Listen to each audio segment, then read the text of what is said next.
Hi everyone, welcome to Good Morning Toowoomba, this beautiful Friday morning that it is. We're obviously recording this on a Thursday afternoon, hence why the sun's in our face.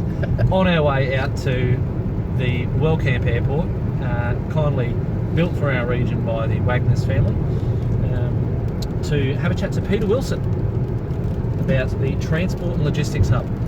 And good morning, I'm Daryl Nicholson, so stay tuned after the promo. Hi everyone, welcome to Good Morning Toowoomba with Ben Apsey and... I'm Daryl Nicholson, Toowoomba 4358 TV, out here at Wellcamp Airport. The sun's just going down, but this is our Thursday production for Friday the 15th of May 2020. Very interesting with Peter inside the building, mate, and we'll have that interview coming on a bit later. But mate, what's in behind us there? Just show us. So this is all the freight and logistics component of the Wellcamp Airport. So Cathay Pacific, all the freight goes through here and jumps on that plane. And then right out in the background there, I don't know if you can see it in between the two buildings, you've got the RSPCA over there in the background at the Wellcamp Business Park as well. Big complex, mate, as we were driving in. Complex. So. Yes, huge. And it's a really good move for them to come out here. Definitely a really good tenant. You've got Schlumberger up there, as well as the Qantas flight training facilities as well as all part of that. So it's really great to see some of those tenants coming over into the Wellcamp Business Park. And Friday the 15th of May, happy birthday to Paul Apsey from Globetrotters Travel. All right, Paul's birthday. Also known as my dad, so happy birthday to him. The plane taken off there, right behind us. Really conveniently, we didn't plan that at all. There's one of the training aircraft going out behind us. So that's great. So look, it was we got the we asked Peter for his time. We walked to the front of the airport and it was all locked up. It was really eerie, and to get inside, and there was only myself, Ben, and Peter, and then we saw John, gave him a wave, and then someone else got signed in, and it was just really eerie because I've normally been out here and there's been people 100 people everywhere. The coffee shop's open, you can get in. It's very, very, very eerie with what's going on at the moment with coronavirus. So it kind of makes sense that there's no one out here. Flights are still happening. The freight's still going out, even though there's this whole thing with China. The freight still goes out. Cathay Pacific go to Hong Kong, and it goes on to other countries from there. So it's great. Look, once again, if you'd like us to come to your business, just send Ben a message or myself. We are still knocking on a few more doors, but we're certainly open to just not only coffee shops and retail shops. Peter's interview, very, very interesting. So it's 12 minutes. We'll have a 12-minute version as well. You can watch that, and I'll grab a cup of coffee. And Ben interviewed Peter. I was behind the camera. Exceptional, mate, and really some great stuff there. The vision for this region. It's just incredible. It's great. It's really great, and it's one of those things you sort of need a mix of practical thinking. What can we do now? With that visionary thinking as well. You know, there's no point building all this stuff but having no vision of what it's going to become. Otherwise, you just end up with like the Toowoomba Base Hospital. It's just a mash-up of all these different buildings that they went, we need this, we need that, let's build it now. It's this labyrinth to get around. So it's really important that strategic and visionary thinking is part of what's getting done in the here and now. It is. Look, have a great weekend. We will have a Saturday show. I'm back on the road again out to Stanthorpe, but we probably won't have any vision of outdoor seating at coffee shops until Monday, I think, mate. I might get some stuff in Stanthorpe on Saturday if I'm about, but look, all those cafes and that, it is looking like 10 that you can have there. I do wish you all the best. Some businesses may still just do the takeaway.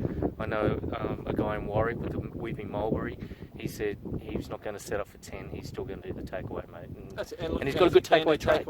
And if you can, you do want to still support those businesses, please do. Really important, but I guess all that's left is top 20 degrees.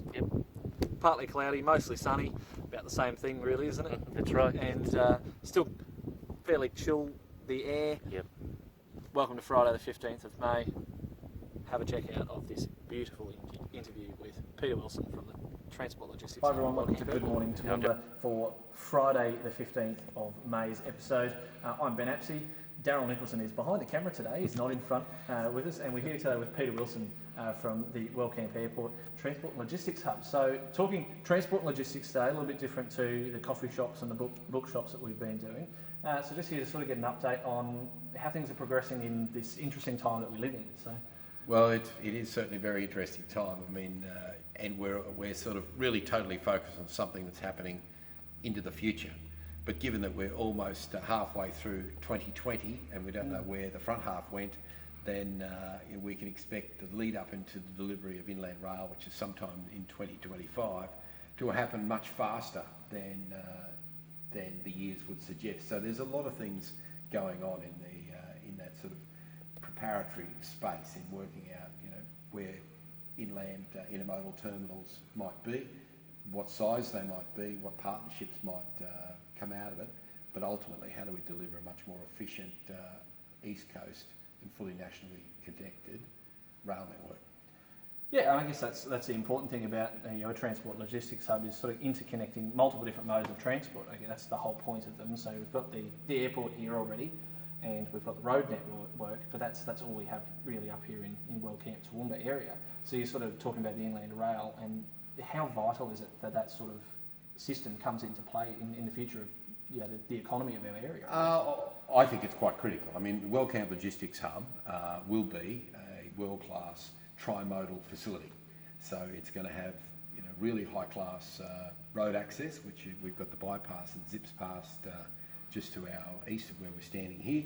And of course, we've got a really solid freight air hub with the cafe and other freighters that are coming in here and taking out and bringing in all manner of freight, both FMCG, so food, boxed beef, as well as eggs and everything from helicopters and spare parts. And then of course we'll have the rail intermodal facility, which will be able to handle bulk containers and as rail can do, very densely weighted products. So it'll be a true trimodal facility: air, rail, road. Which is really, I think personally, I think is vital to the growth of our region, especially to some of the agribusiness that goes on out here. It's critical that continues on. Is there any sort of indication of flow-on effects with the whole situation at the moment with the beef not being allowed to be exported out? I guess Cathay Pacific fly to Hong Kong anyway. Yeah. Is that with China banning those exports, does that have an effect with the airports or the growth or anything like that? I would say today probably not, but obviously all eyes are on the fallout of some of these relationships, and clearly China has been for a very long time a significant agricultural trading partner for Australia. Certainly at around the time I was born was probably the early days that wheat was exported to China. And we've maintained an unbroken linkage with ag products with the Chinese people, for many, many years. So we are a trading nation. We have to have efficient logistics capacity to maintain our competitive position around the world. We need to get into our end markets on time and within a cost structure that works for the person that's using the freight on the way out, plus the customer at the other end. So, I think we heard the Minister for Agriculture say the other day we produce enough food for 75 million people. 50 million of those people do not live in Australia, so we have to have really good connectivity to get the products that they want on time, every time, and therefore this rail hub will meet that challenge. And I guess with the rail hub coming into play, probably what we'd say about 5 years down the road from now, do you see the Wellcamp Airport developing more as a freight hub or passenger hub? I guess if it's a freight railway line that's going in, does that have any play on how that affects air traffic out of the area? Look, I'm a big believer in volume and velocity. When you've got volume and velocity running through a region, I mean, we see it. The Toowoomba region continues to grow and is sort of fortifying itself in this difficult time, sort of being surrounded by COVID-19. So I think the more activity we have in a hub like Wellcamp, then the more activity that will come to a hub like Wellcamp, creating opportunities for manufacturing. I've been talking about the inland rail corridor being a corridor of commerce, so all the way through. And it's not just about Wellcamp or Toowoomba, but it's going to be about Gundawindi, Moree, Narrabri, but it's also going to be about, right out to Fallon, St George, and well out into the Maranoa, Roma and beyond. It's going to deliver significant benefits to people adjacent to the corridor. So this will have an enormous flow-on secondary and tertiary investment carry on, I think. I guess we've already got the Qantas Flight School is out here as well, so they're a permanent fixture out here at the moment, which was to meet the demand for the shortage in pilots, which is a bit unfortunate at the moment, has gone on. But I guess with it being a freight line and this being primarily, I mean, it's a sort of a coexisting freight and passenger airport. Is there potential for that freight line to be used to get passengers in from, say, Gundawindi, like you're saying, as a commerce sort of thing for tourism, getting passenger rail from Gundawindi to here, Brisbane to here, and this being more of an inland hub for not just freight but also with passengers? Absolutely. I mean, we have a vision, and certainly John Wagner and the corporation have a vision to get passengers coming through just out behind us here on rail, going onto the plane and on the planes, and then off planes and onto rail and back to where they come from. So, you know, in the 21st century, there is pretty reasonable availability of rolling stock to meet those sort of opportunities. And, you know, it's not that now, I'm old enough to remember the rail motors. You know, those little short haul locomotive buses, if you like, that ran quite happily between Brisbane and Toowoomba, and I think from Warwick up to Toowoomba. Funnily, you should suggest those. Down Steam, which is located in Drayton and Toowoomba, they have one. Yes. They have one. They brought it up from Tasmania. Correct. And they're currently restoring it. I've been on it. 1920s themed. Really, really great tourism opportunity, I believe, for the region. Runs on 80 horsepower. I can't think of the motor, but beautiful machine, absolutely fantastic. So really great to see, and that's sort of right up what you're saying, is potentially those sort of type all of those cars, or rail cars, going between here in Brisbane and Gundawindi to transport people, not the standard what people would think a passenger rail would look like, I guess. No, and it'll be quicker than we've been used to in the good old days of people who would have run the rail motors.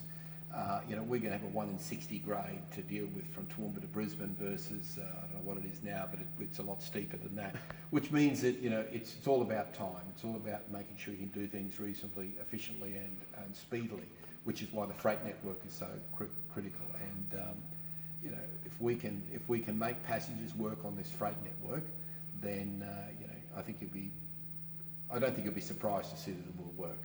It's just a shame it has to take since the late 1800s when Sir Henry Parkes first floated it for it to get built, I guess. Yes, there's a lot of politics involved, unfortunately, and probably still at the moment. But I really think that we've got to get on with the job. We've got a shovel-ready project here, and we've got to move through the EIS project. We have the panel that's about to be appointed to review the crossing of the floodplain, and that will deliver, you know, some tweaking to the engineering that might be required, etc. But at the end of the day, we're going to need big vision infrastructure projects to pull us out of this COVID-19 slump.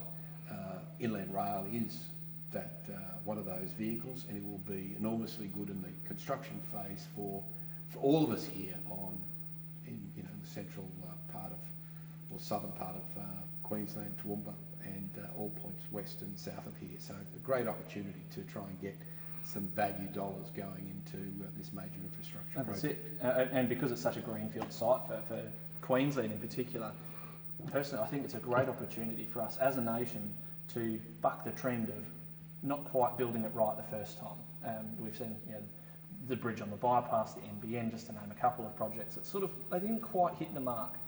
We've suffered, unfortunately, under the NBN with everyone having to work from home. This is a really good opportunity to build it right the first time, and it's a project that I may not see the benefit of it, you may not see the benefit of it, but my kids and my grandkids definitely will. Yeah, no, I think it is a nation-building project, absolutely. And I think even with the NBN, to be fair, they're working through it. They're adding more juice to allow us to have a little bit more capacity. And you're right, it is testing the basis of the infrastructure. But thank goodness we do have it. Oh, well, yes. So if we didn't have the sort of telecommunication capacity that we have got today, we wouldn't have the capacity to do a lot of the productive things we are doing from home, and so I think we'll get some of those things right, but certainly this project we do have the opportunity to get it right the first time, because it's got to be fast, it's got to be straight, they've got to have limited complexity when you're running locomotives and trailing consists up to nearly 1,800 metres long. It's got to be done right the first time. That's it, and just like the airport, in my opinion, done right the first time. Absolutely. I mean, what a magnificent facility, and post-COVID, of course, it's still here, and there'll be some great opportunities that will flow beyond this. And of course, this is affecting people globally, and Australia has responded constructively, positively, and achieved a pretty good result so far. If it was a cricket match, you'd say we've had a pretty good 3 days. We'd have taken out the Ashes at this point. But we've still got we've got the last 2 days to play here, and we'll wait and see. But the world is going to be different post COVID-19. But this airport will still be here, and it will still be attracting passengers. Now, today we've just got to work out when that'll be. That's it. So perfect opportunity. Wellcamp Airport. It's here. It's ready for freight already. It's here when the passengers come back. Take you everywhere. If Regional Express is watching this, check us out. Yeah, maybe you can base yourself here instead of Brisbane. Who knows? And of course, there is passenger traffic right now. But what we need to get back is those intercapital passenger flights, and they'll come back. I'm sure there was really good demand. This is a great facility. It's a great service. Having used the services heavily post the opening of this airport, I know how valuable this is to people who run and operate businesses, but also want to take leisure travel. The fact that we've got this here is going to be enormously good for our children, our children's children, as well as for ourselves. So. That's it. Well, thanks for coming on the show, Peter. And, thanks, Ben. I really appreciate it, and appreciate the opportunity to come out onto the site here at Wellcamp Airport, even though it is a little bit closed up at the moment, a little bit eerie with the lack of passengers, but really important that we know that it's still here, ready for post-COVID. So there's no lack of enthusiasm. That's it. So thanks for joining us with Good Morning Toowoomba. I'm Ben Apsey.